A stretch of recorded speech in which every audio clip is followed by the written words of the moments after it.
3000 सालों तक जमीन के नीचे दबी एक ममी को दुनिया ने अचानक खोज निकाला, लेकिन इसके पीछे छिपा था ऐसा रहस्य जो इंसानों की सोच को पूरी तरह बदल सकता था। ये ममी 3000 साल पहले प्राचीन मिस्र की एक शाही सदस्य थी, राजकुमारी अमनेट। वो फराउन की इकलौती उत्तराधिकारी थी और बचपन से ही उसे एक निर्दयी शासक बनने के लिए तैयार किया गया था। वो लोहे की तरह सख्त हाथों से लोगों पर राज करती थी। राजकुमारी को पूरा यकीन था कि सब कुछ उसके नियंत्रण में है, बस अपने पिता की मौत का इंतजार था और फिर वो मिस्र की सबसे ताकतवर रानी बन जाती। उसके सारे सपने पूरे होने वाले थे, लेकिन किस्मत को कुछ और ही मंजूर था। अचानक प्राचीन मिस्र में दूसरी संतान पैदा करने की अनुमति मिल गई। राजा ने भी मौका देखकर अपनी एक दासी के साथ संबंध बना लिए और ठीक उस समय जब राजकुमारी सिंहासन पर बैठने वाली थी, उस दासी ने एक बेटे को जन्म दे दिया। उस बच्चे के आने से उसका पूरा रानी बनने का सपना टूट गया। फराउन ने अपना वादा तोड़ दिया और घोषणा कर दी कि अब सिंहासन उसकी बेटी नहीं बल्कि उसका बेटा संभालेगा। राजकुमारी के दिल में गुस्सा और नफरत भर गई। उसे समझ आ गया कि ताकत किसी को दी नहीं जाती, उसे छीनना पड़ता है। एक अंधेरी रात में उसने आत्मा को नष्ट करने वाली एक रहस्यमयी खंजर को हाथ में उठाया। जैसे ही उसने खंजर पकड़ा, उसके पूरे शरीर में बर्फ जैसी ठंडक फैल गई। खंजर से मौत के देवता की शक्ति वाले रहस्यमयी चिन्ह निकलने लगे और जीवित प्राणियों की तरह उसकी त्वचा पर रेंगते हुए फैल गए। उसकी आत्मा जलने लगी, लेकिन बदले में उसे असीम अंधेरी शक्तियां मिल गईं। उसकी बड़ी बड़ी आंखें अचानक सुनहरे दानवी रंग में बदल गईं। अब उसके पास अमर शरीर था और वो मौत तथा महामारी दोनों को नियंत्रित कर सकती थी। इस नई शक्ति के साथ वो सीधे महल में घुस गई। उसने अपने ही पिता की हत्या कर दी और अपने नवजात भाई को भी नहीं छोड़ा। अब समझौते के अनुसार उसे एक वयस्क पुरुष को अपना पात्र बनाना था। उसे उस व्यक्ति की छाती में वही खंजर घोंपना था ताकि मौत का देवता उसकी देह में जन्म ले सके और इंसानी दुनिया में चलने वाला उसका जीवित अवतार बन जाए। फिर वो मौत के देवता के साथ मिलकर पूरी दुनिया पर राज कर सकती थी। लेकिन ठीक जब वो इस निषिद्ध अनुष्ठान को पूरा करने वाली थी, उसकी योजना उजागर हो गई। फराउन की विशेष सेना समय रहते वहां पहुंच गई। उन्होंने पारे से भरी जहरीली सुइयां उस पर दागी, जिससे उसकी सारी जादुई शक्तियां कमजोर पड़ गईं। इसके बाद सैनिकों ने उसे काबू कर लिया और उस खतरनाक अनुष्ठान को जबरदस्ती रोक दिया। राजकुमारी के अपराध इतने भयानक थे कि उन्हें माफ नहीं किया जा सकता था और क्योंकि वो मौत के देवता की शक्ति हासिल कर अमर बन चुकी थी, इसलिए सैनिकों ने उसे सजा देने के लिए सबसे क्रूर तरीका चुना। उसे जिंदा ही ममी बना दिया गया। फिर उसे मौत की मुहर वाले एक पत्थर के ताबूत में बंद कर दिया गया ताकि उसे कभी मुक्ति न मिल सके। आखिरकार उस ताबूत को मिस्र से बहुत दूर एक विदेशी भूमि में ले जाकर जमीन के गहरे अंधेरे में दफना दिया गया, जहां वो अनंत अंधकार में हमेशा के लिए अपनी सजा भुगतती रही। लेकिन उस खंजर में जड़ा लाल माणिक बाद में साल 127 ईस्वी में इंग्लैंड पहुंच गया। वहां एक क्रूसेडर नेता ने उसे खजाना समझकर अपने गुप्त मकबरे में छिपा दिया। सैकड़ों साल बीत गए। फिर एक निर्माण टीम सुरंग खोदते समय गलती से उसी प्राचीन क्रूसेडर मकबरे तक पहुंच गई। उसके अंदर अनगिनत कंकाल और लाशें भरी हुई थीं। जैसे ही ये खबर फैली, डॉक्टर जैक नाम का एक वैज्ञानिक और उसकी रहस्यमयी संस्था तुरंत वहां पहुंच गई। डॉक्टर जैक की रहस्यमयी संस्था ने तुरंत उस प्राचीन अवशेष स्थल की सुरक्षा और रिसर्च का जिम्मा अपने हाथों में ले लिया, क्योंकि उन्हें अच्छी तरह पता था कि सदियों पहले जब क्रूसेडर सेना मिस्र पर कब्जा करने निकली थी तो उनका अभियान बुरी तरह असफल हो गया था। उसी दौरान दुश्मनों ने उन्हें चारों तरफ से घेर लिया था और वे पूरी तरह फंस गए थे। जान बचाने के लिए उन्होंने तुरंत अपने कमांड सेंटर को स्थिति की जानकारी दी और सेना से आपातकालीन सहायता मांगी। काफी मुश्किल के बाद उन्हें सैन्य सहायता मिली और किसी तरह उनकी जान बच पाई। लेकिन किसी ने नहीं सोचा था कि ऊपर से गिराए गए बमों में से एक बम जमीन के नीचे हजारों साल पुरानी एक गुप्त कब्र को भी तोड़ देगा। कब्र के प्रवेश द्वार पर एक विशाल प्राचीन मिस्री मूर्ति खड़ी थी। दोनों सैनिक कुछ देर तक समझ ही नहीं पाए कि आखिर उन्होंने क्या खोज लिया है। उन्होंने तुरंत इस खोज की सूचना कमांड मुख्यालय को भेज दी। खबर मिलते ही कर्नल ने पूरे इलाके को सील करने का आदेश दे दिया। इसी बीच पुरातत्व विशेषज्ञ जेनी भी वहां पहुंच गई। उसने कब्र के अंदर जाकर शुरुआती जांच करने की अनुमति मांगी। कर्नल ने उसे सिर्फ 2 घंटे का समय दिया, लेकिन सुरक्षा को देखते हुए उसने निक और उसके साथी विल को भी उसके साथ भेज दिया। आधिकारिक तौर पर वे उसकी सुरक्षा के लिए थे, लेकिन असल में उन पर नजर रखने के लिए भी तीनों रस्सियों के सहारे धीरे धीरे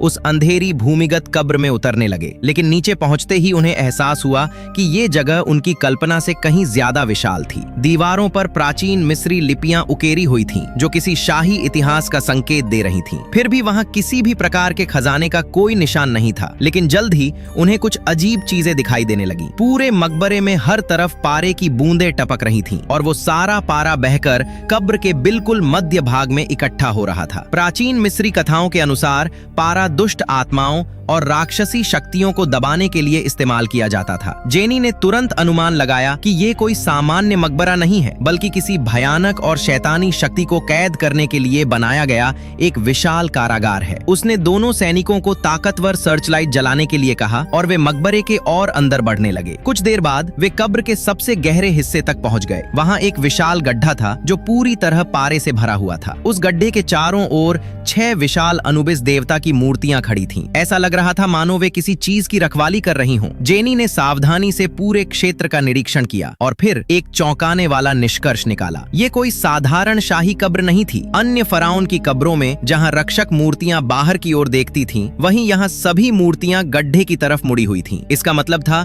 कि उनका उद्देश्य रक्षा करना नहीं, बल्कि किसी चीज को दबा कर रखना था। जेनी ने तुरंत घोषणा की कि ये स्थान प्राचीन मिस्रवासियों द्वारा किसी बेहद खतरनाक और दुष्ट व्यक्ति को हमेशा के लिए कैद करने के लिए बनाया गया था और पूरे गड्ढे में भरा पारा उसी कैद को मजबूत बनाए रखने का साधन था। तभी ऊपर मौजूद कर्नल की तरफ से एक आपातकालीन संदेश आया। एक भयानक रेत का तूफान तेजी से उनकी तरफ बढ़ रहा था। उन्हें तुरंत वहां से निकलना होगा। लेकिन प्राचीन मिस्र की सभ्यता को लेकर जेनी इतनी जुनूनी थी कि वो बिना सच जाने वहां से जाने को तैयार नहीं थी। वो हर हाल में पता लगाना चाहती थी कि आखिर इस गड्ढे के नीचे क्या छिपा हुआ है। इसी बात को लेकर उसकी विल से बहस शुरू हो गई। आखिरकार उसने फैसला किया कि रहस्य को अभी और इसी समय उजागर करना होगा। कुछ देर तक तंत्र का निरीक्षण करने के बाद उसने उसके काम करने का तरीका समझ लिया। फिर बिना एक पल गवाए उसने अपनी बंदूक निकाली और सीधे एक जंजीर पर गोली चला दी। जैसे ही जंजीर टूटी, पूरा तंत्र सक्रिय हो गया और उसी क्षण एक कान फाड़ देने वाली भयानक आवाज पूरे मकबरे में गूंज उठी। एक भयानक आवाज के साथ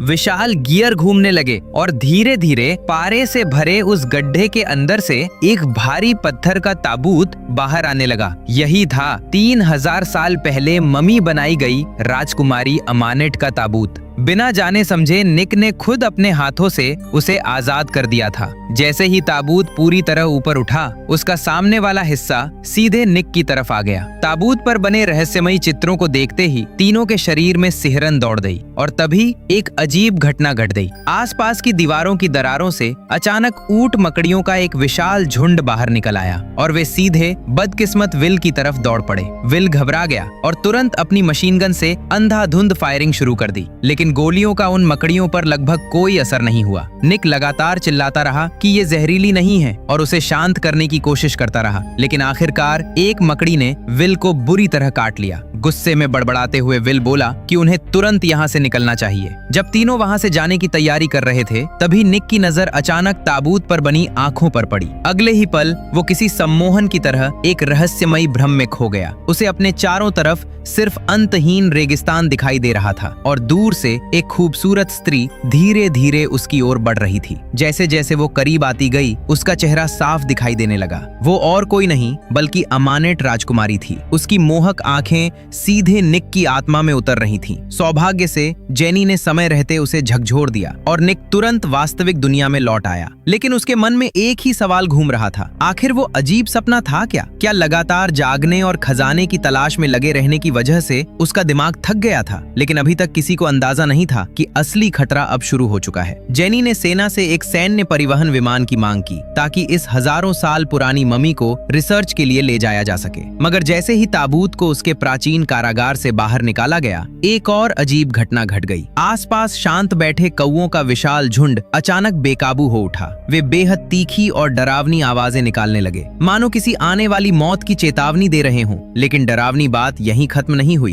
कुछ ही क्षणों बाद सभी कौवे किसी अदृश्य शक्ति के प्रभाव में आ गए। वे पूरे ट्रांसपोर्ट दल के पीछे पीछे उड़ने लगे और लगातार हेलीकॉप्टर के आसपास मंडराते रहे, जैसे किसी चीज की रखवाली कर रहे हों। जैसे जैसे बचाव दल वहां से दूर जाता गया, वैसे वैसे रेगिस्तान का मौसम भी बदलने लगा। कुछ ही मिनट पहले जो आसमान बिल्कुल साफ था, वो अचानक काले बादलों और रेत से भर गया और एक भयानक रेत का तूफान उठ खड़ा हुआ। ये किसी आने वाली तबाही का साफ संकेत था। हालांकि सभी को कुछ अजीब जरूर लग रहा था, लेकिन किसी के पास सोचने का समय नहीं नहीं था। वे बस जल्द से जल्द ताबूत को विमान में लादकर वहां से निकलना चाहते थे, लेकिन मुसीबत अभी खत्म नहीं हुई थी। विमान ठीक से उड़ान भी नहीं भर पाया था कि रेत का तूफान पूरी ताकत से आ पहुंचा। आखिरी क्षण में विमान किसी तरह आसमान में उठ गया और उस भयानक तूफान से बच निकला। लेकिन क्या सच में वे बच गए थे? जिस पल से ताबूत को मकबरे से बाहर निकाला गया था, ऐसा लग रहा था जैसे पूरी टीम पर कोई अभिशाप लग गया हो। सबसे पहले असर विल पर दिखाई दिया। उसे मकबरे में मकड़ी ने काटा था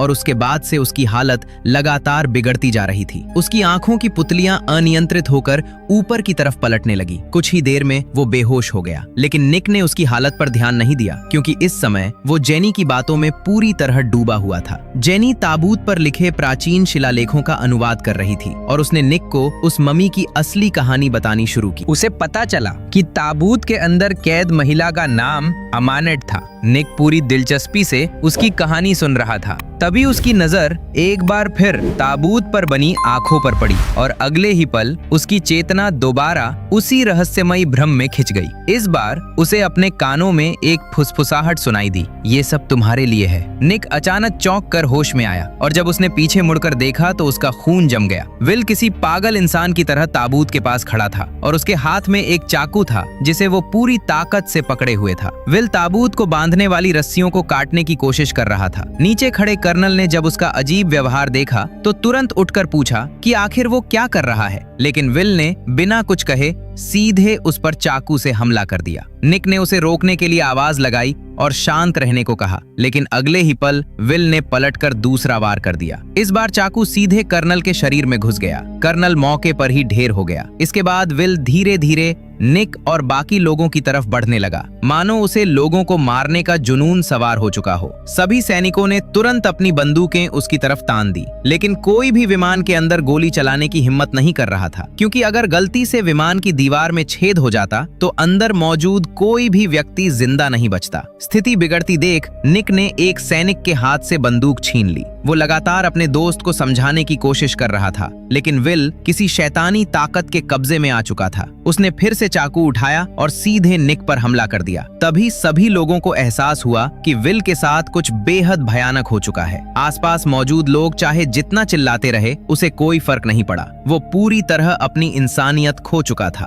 और अगले ही पल उसने अपना निशाना जेनी की तरफ मोड़ लिया। जेनी को बचाने के लिए निक के पास कोई दूसरा रास्ता नहीं बचा। उसे मजबूर होकर ट्रिगर दबाना पड़ा। गोली सीधे विल को लगी, लेकिन हैरानी की बात यह थी कि उसे जैसे कोई दर्द ही महसूस नहीं हुआ। वो बिना रुके चाकू लेकर आगे बढ़ता रहा। निक के हाथ कांपने लगे। उसने दूसरी गोली भी चला दी, लेकिन अभी तक किसी को समझ नहीं आ रहा था कि आखिर विल के साथ हुआ क्या है। और तभी एक और डरावनी घटना घट गई। पूरा विमान अचानक जोर से हिल गया। ऐसा लगा मानो किसी अदृश्य ताकत ने उसे हवा में लात मार दी हो। निक तुरंत खिड़की की तरफ भागा और बाहर झांका। जो उसने देखा उससे उसके होश उड़ गए। विमान के एक हिस्से से काला धुआं निकल रहा था। स्पष्ट था कि विमान में कोई गंभीर खराबी आ चुकी थी। सभी लोग घबराकर तुरंत कॉकपिट की तरफ दौड़े। वे जानना चाहते थे कि आखिर हुआ क्या है, लेकिन जब उन्होंने पायलटों से पूछा तो पता चला कि अनुभवी पायलट भी स्थिति को समझ नहीं पा रहे थे। कुछ ऐसा हो रहा था जो सामान्य नहीं था और विमान तेजी से नियंत्रण खोता जा रहा था। यहाँ तक कि अनुभवी पायलट भी अचानक आई इस समस्या को समझ नहीं पा रहे थे। उन्हें बिल्कुल पता नहीं था कि विमान रास्ता भटक कर आखिर इंग्लैंड के आसमान तक कैसे पहुंच गया। तभी कॉकपिट की खिड़कियों पर अचानक कौओं ने आत्मघाती हमला शुरू कर दिया। कुछ ही सेकंड में शीशे मकड़ी के जाले जैसी दरारों से भर गए। पायलट मदद के लिए संदेश भेज भी नहीं पाए थे कि विमान के सामने एक विशाल काला बादल दिखाई दिया। लेकिन जब उन्होंने ध्यान से देखा तो उनके होश उड़ गए। वो कोई बादल नहीं था, बल्कि लाखों कौओं का झुंड था जो तेज रफ्तार से विमान की तरफ बढ़ रहा था। अगले ही पल अनगिनत कौवे विमान से टकरा गए। दोनों पायलट अपनी सीटों पर ही मारे गए और देखते ही देखते विशाल सी 130 हरक्यूलिस विमान पूरी तरह नियंत्रण से बाहर हो गया। इस पूरी तबाही की जड़ सिर्फ एक चीज थी, विमान में रखा हुआ हजारों साल पुराना रहस्यमयी ताबूत। कौओं के लगातार हमलों के कारण पहले से क्षतिग्रस्त विमान अब टूटने लगा। विमान का ढांचा बिखरने लगा था। ऐसा लग रहा था कि अब उसका जमीन पर गिरना तय है। जैसे ही विमान टूटना शुरू हुआ, भीतर पैदा हुई भयंकर हवा ने सभी यात्रियों को विमान से बाहर खींचना शुरू कर दिया। मौत सामने खड़ी थी। लेकिन उसी समय निक ने ऐसा काम किया जिसे जेनी जिंदगी भर नहीं भूल सकती थी। उसने बिना एक पल गवाए विमान में मौजूद आखिरी पैराशूट जेनी को पहना दिया। फिर सुरक्षा सुरक्षा लॉक खोलकर उसे विमान से बाहर धकेल दिया। जेनी की जान बच गई, लेकिन निक खुद टूटते हुए विमान के साथ नीचे गिर गया। हर किसी को यकीन था कि वो मर चुका है। किसी इंसान का इतनी ऊंचाई से गिरकर बचना नामुमकिन था। उधर जेनी किसी तरह जिंदा बच गई, लेकिन हादसे के बाद उसे मृतकों की पहचान के लिए अस्पताल के मुर्दाघर बुलाया गया और यहीं से असली डरावना खेल शुरू हुआ। मुर्दाघर के अंदर रखी एक लाश अचानक उठकर बैठ गई। उसने अपने ऊपर डाला गया शव बैग फाड़ दिया और धीरे धीरे बाहर निकल आई। वो निक था। निक जिंदा था। ये किसी चमत्कार से कम नहीं था। उसके चेहरे पर हैरानी साफ दिखाई दे रही थी। उसे खुद समझ नहीं आ रहा था कि हजारों फीट की ऊंचाई से गिरने के बाद भी वो कैसे बच गया। लेकिन इससे पहले कि वो कुछ समझ पाता, एक और डरावनी घटना हो गई। जिस विल को उसने खुद गोली मारकर खत्म किया था, वो भी उसके सामने खड़ा था। निक घबराकर उससे पूछने ही वाला था कि आखिर हो क्या रहा है। क्या वो मर चुका है? क्या ये सब मौत के बाद की दुनिया है? लेकिन विल ने ठंडी आवाज में जवाब दिया, तुम मरे नहीं हो, लेकिन तुम्हारी हालत मौत से भी ज्यादा भयानक है। फिर विल ने सच्चाई बताई। मकबरे में मकड़ी के काटने के बाद वो एक श्राप का शिकार हो गया था। उसकी आत्मा अब एक भटकता हुआ भूत बन चुकी थी और वो निक को चेतावनी देने आया था। निक अब मौत के देवता का अगला शिकार बन चुका था। हालांकि निक को उसकी बातों पर पूरा भरोसा नहीं हुआ। तभी मुर्दा घर का दरवाजा खुला। जेनी और बाकी लोग अंदर आ गए। उनके आते ही विल की आत्मा गायब हो गई, लेकिन जब उन्होंने निक को जिंदा खड़ा देखा तो उनके पैरों तले जमीन खिसक गई। सबको लगा जैसे किसी मरे हुए इंसान ने दोबारा जन्म ले लिया हो। असल में निक को उसी प्राचीन मकबरे में मम्मी ने अपने अमर श्राप से चिन्हित कर दिया था। अब जब तक मौत का देवता खुद उसे न मारे, तब तक वो मर ही नहीं सकता था, चाहे वो खुद मरना भी चाहे। उधर जब बचाव दल को निक के जीवित होने की खबर मिली तो उन्होंने तुरंत दुर्घटना स्थल पर टीम भेजी। उन्हें उम्मीद थी कि शायद कोई और भी जिंदा बच गया हो। 2 बचाव कर्मी मलबे तक पहुंचे, लेकिन वहां उन्हें सिर्फ धूल, रेत और टूटे हुए विमान के टुकड़े मिले। किसी इंसान के जिंदा बचने का कोई निशान नहीं था। लेकिन तभी उनकी नजर उस रहस्यमयी ताबूत पर पड़ी। वो हादसे में बीच से टूट चुका था। आसपास कौओं की डरावनी आवाजें गूंज रही थीं और ताबूत के टूटे हुए हिस्सों से अजीब सी ठंडी हवा निकल रही थी। जिज्ञासा में एक बचाव कर्मी ने टूटे हुए ढक्कन को उठाया और अगले ही पल उसका चेहरा डर से सफेद पड़ गया। ताबूत के अंदर एक मम्मी लेटी हुई थी। उसका पूरा शरीर पीली पड़ चुकी पट्टियों से लिपटा हुआ था। बचाव कर्मी के मुंह से अनायास निकल गया। फिर उसने घबराकर अपने साथी की तरफ देखा। वो अपने साथी को बुलाने ही वाला था, लेकिन उसकी बात पूरी भी नहीं हो पाई। अगले ही पल वो आदमी उस राक्षस का 3000 साल बाद पहला भोजन बन गया। उसकी दर्दनाक चीख सुनकर दूसरा बचाव कर्मी तुरंत वहां भागा, लेकिन जब वो पहुंचा तो उसका साथी पहले ही सूख कर एक झुर्रीदार मम्मी जैसा शव बन चुका था। ये दृश्य देखकर उसकी आत्मा तक कांप उठी। वो घबराकर भागने लगा, लेकिन बदकिस्मती से उसका पैर फिसल गया और वो जमीन पर गिर पड़ा। इससे पहले कि वो उठ पाता, मम्मी बिजली की तरह उस पर झपटी और सीधे उसके मुंह पर अपने होंठ रख दिए। कुछ ही सेकंड में उसके शरीर की सारी जीवन शक्ति खींच ली गई। वो भी एक सूखे हुए शव में बदल गया। लगातार 2 लोगों की जीवन ऊर्जा सोखने के बाद मम्मी के शरीर में बदलाव आने लगा। जो शरीर पहले पूरी तरह सड़ा गला और सूखा हुआ था, वो धीरे धीरे जीवित होने लगा। उसकी जादुई शक्तियां भी वापस लौटने लगी। और सबसे डरावनी बात तो अभी बाकी थी। उसने धीमी आवाज में कुछ रहस्यमयी शब्द फुसफुसाए। अगले ही पल दोनों सूखे हुए शव फिर से उठ खड़े हुए, लेकिन अब वे इंसान नहीं थे। वे उसकी आज्ञा मानने वाले जिंदा मुर्दे बन चुके थे। यहीं से उसके अमर सेना के पहले सैनिक पैदा हुए। उधर जेनी अभी तक समझ नहीं पा रही थी कि निक आखिर जिंदा कैसे बच गया। दसियों हजार फीट की ऊंचाई से गिरने के बाद किसी इंसान का बिना खरोंच के बच जाना असंभव था। निक खुद भी उलझन में था। उसके मुताबिक तो उसका शरीर चकनाचूर हो जाना चाहिए था, लेकिन उसके शरीर पर एक खरोच तक नहीं थी। सब कुछ बेहद रहस्यमयी लग रहा था। निक के चेहरे पर फैली उलझन देखकर जेनी ने आखिरकार अपनी असली पहचान बताने का फैसला किया। आखिर निक ने उसकी जान बचाई थी। दुनिया के सामने वो एक साधारण पुरातत्वविद थी, लेकिन असलियत इससे कहीं ज्यादा खतरनाक थी। उसका असली काम दुनिया में मौजूद अलौकिक घटनाओं को छिपाना और अंधेरी शक्तियों को मानव संसार में आने से रोकना था। वो एक गुप्त संगठन का हिस्सा थी जो कई वर्षों से एक खास प्राचीन वस्तु की तलाश कर रहा था। वो थी आत्मा विनाशक खंजर। उनकी रिसर्च के अनुसार प्राचीन मिस्र में एक ऐसी राजकुमारी थी जिसका नाम इतिहास से जानबूझकर मिटा दिया गया था। किंवदंतियों में कहा जाता है कि उसके पास एक रहस्यमयी खंजर था जिसके हत्थे में एक विशाल लाल रत्न जड़ा हुआ था। उसी रत्न को मौत के देवता की आंख कहा जाता था। यदि कभी वो रत्न और खंजर खंजर दोबारा एक हो जाएं और किसी वयस्क पुरुष को बलि के पात्र के रूप में चुना जाए तो मौत का देवता इंसानी दुनिया में अवतरित हो सकता था। लेकिन सदियों पहले क्रूसेडर सैनिकों ने उस खतरनाक वस्तु को लूट लिया था। उन्होंने मौत की आंख और खंजर को अलग अलग कर दिया और दोनों को ऐसी जगहों पर छिपा दिया जहां कोई उन्हें ढूंढ न सके। हाल ही में लंदन में मेट्रो सुरंग की खुदाई के दौरान एक विशाल क्रूसेडर मकबरा मिला। जेनी की टीम को पूरा यकीन था कि मौत की आंख उसी मकबरे में छिपी हुई है और उसी मकबरे से मिले सुरागों ने उन्हें उस भूली हुई मिस्री राजकुमारी के दफन स्थान तक पहुंचा दिया। इसलिए जेनी को विश्वास था कि जिस ताबूत को उन्होंने निकाला था उसके अंदर वही राजकुमारी कैद थी। अब उसे एहसास हो चुका था कि उन्होंने एक भयंकर गलती कर दी है। ताबूत पर मिले प्राचीन लेखों में लिखा था कि राजकुमारी ने सिंहासन पाने के लिए मौत के देवता से सौदा किया था। उसने अपने पिता और छोटे भाई की हत्या कर दी थी और एक दानवी शक्ति को दुनिया में लाने की कोशिश की थी। लेकिन सैनिकों ने समय रहते उसे पकड़ लिया। उसे मम्मी बनाकर ताबूत में बंद कर दिया गया और हमेशा के लिए अंधकार में दफना दिया गया, क्योंकि यदि वो कभी आजाद हो जाती तो पूरी मानव सभ्यता विनाश के कगार पर पहुंच सकती थी। निक ये सब सुनकर और भी ज्यादा उलझ गया। उसे पूरी कहानी किसी परी कथा जैसी लग रही थी। लेकिन तभी उसकी नजर कमरे के एक कोने पर पड़ी। वहां विल खड़ा था और लगातार उसे अपनी तरफ बुला रहा था। ऐसा लग रहा था जैसे उसे कोई बेहद जरूरी बात बतानी हो। शुरुआत में निक ने सोचा कि शायद ये उसकी थकान और तनाव का असर है, लेकिन पता नहीं क्यों वो अनजाने में विल के पीछे चल पड़ा और उसके पीछे पीछे महिला वॉशरूम के अंदर पहुंच गया। जब विल की परछाई आईने के आर पार होकर उसके सामने आ गई और बर्फ जैसी ठंडी हवा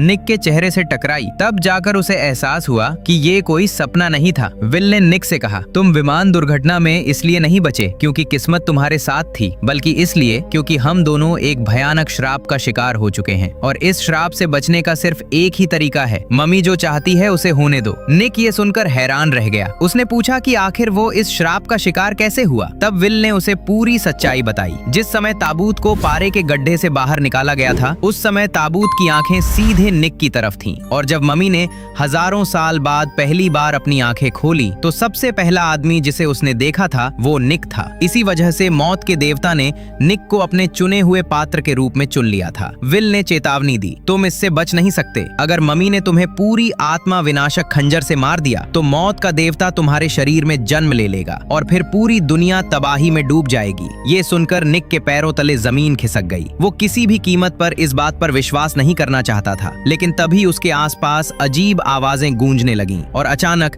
सड़क पर एक मम्मी दिखाई दी। वो धीरे धीरे उसकी तरफ बढ़ रही थी। उसके पीछे हजारों चूहों का झुंड दौड़ रहा था। ऐसा लग रहा था जैसे वे उसे जिंदा निगल जाएंगे। निक बुरी तरह डर गया। वो घबराकर सड़क पर भागा और लगभग एक गाड़ी से टकरा गया, लेकिन ठीक समय पर जेनी ने उसका हाथ पकड़कर उसे बचा लिया। तभी निक को एहसास हुआ कि ये सब सिर्फ एक भ्रम था, लेकिन लगातार हो रही इन भयानक घटनाओं ने उसका मानसिक संतुलन हिला दिया था। उसने जेनी को सब कुछ बता दिया, विल का भूत, श्राप और मम्मी के वापस जीवित होने की बात भी। लेकिन जेनी ने उसकी एक भी बात पर विश्वास नहीं किया। उसका मानना था कि हादसे के बाद निक का दिमाग अभी भी सदमे में है। निक को अपनी बात साबित करनी थी, इसलिए वो जेनी को लेकर सीधे विमान दुर्घटना वाली जगह की तरफ निकल पड़ा। उसे उम्मीद थी कि वहां उन्हें कोई ऐसा सबूत मिल जाएगा जिससे सच्चाई सामने आ जाएगी। लेकिन रास्ते में वे एक पुराने और वीरान मठ के पास पहुंचे और तभी निक को अजीब सा एहसास हुआ, मानो कोई अदृश्य शक्ति उसे अपनी तरफ बुला रही हो। उसने जेनी को साथ लिया और दोनों सुरक्षा घेरा पार करके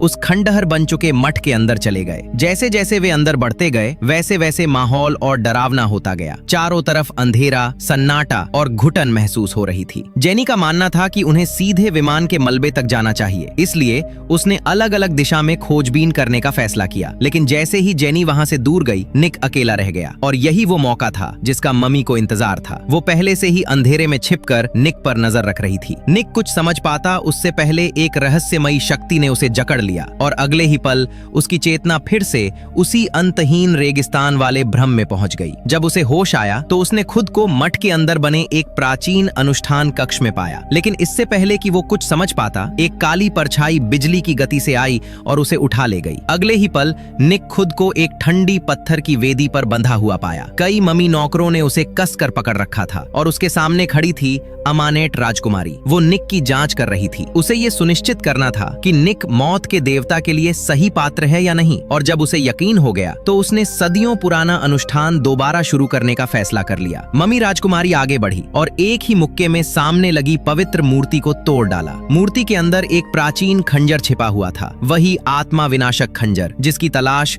सदियों से की जा रही थी। अमानेट ने तुरंत प्राचीन मंत्रों का जाप शुरू कर दिया। वो निक की बलि देकर मौत के देवता को धरती पर बुलाना चाहती थी, लेकिन जैसे ही उसने खंजर उठाया उसके चेहरे का रंग बदल गया। खंजर के हत्थे में जड़ा सबसे महत्वपूर्ण लाल रत्न गायब था। मौत की आंख कहीं नहीं थी और उस रत्न के बिना पूरा अनुष्ठान अधूरा था। अब वो समझ नहीं पा रही थी कि आगे क्या करे। तभी अचानक दरवाजा जोर से खुला। जेनी अंदर आ गई और उसके सामने जो दृश्य था उसे देखकर उसके होश उड़ गए। जेनी के सामने जो दृश्य था उसे देखकर वो वहीं जड़ हो गई। जिस मम्मी राजकुमारी को वो अब तक सिर्फ एक कहानी समझती थी, वो सचमुच जिंदा खड़ी थी। तो दोस्तों, इसी के साथ इस फिल्म का पहला पार्ट यहीं खत्म होता है। अब इस वीडियो पर 50 लाइक्स का छोटा सा टारगेट रखते हैं और जितने ज्यादा कमेंट्स आएंगे अगले पार्ट की वीडियो उतनी ही जल्दी आपके सामने आ जाएगी। अगर वीडियो पसंद आई हो तो चैनल को सब्सक्राइब करना और बेल आइकन दबाना बिल्कुल मत भूलना। फिलहाल के लिए इतना ही। मैं मिलता हूँ आपसे अगले पार्ट में। तब तक के लिए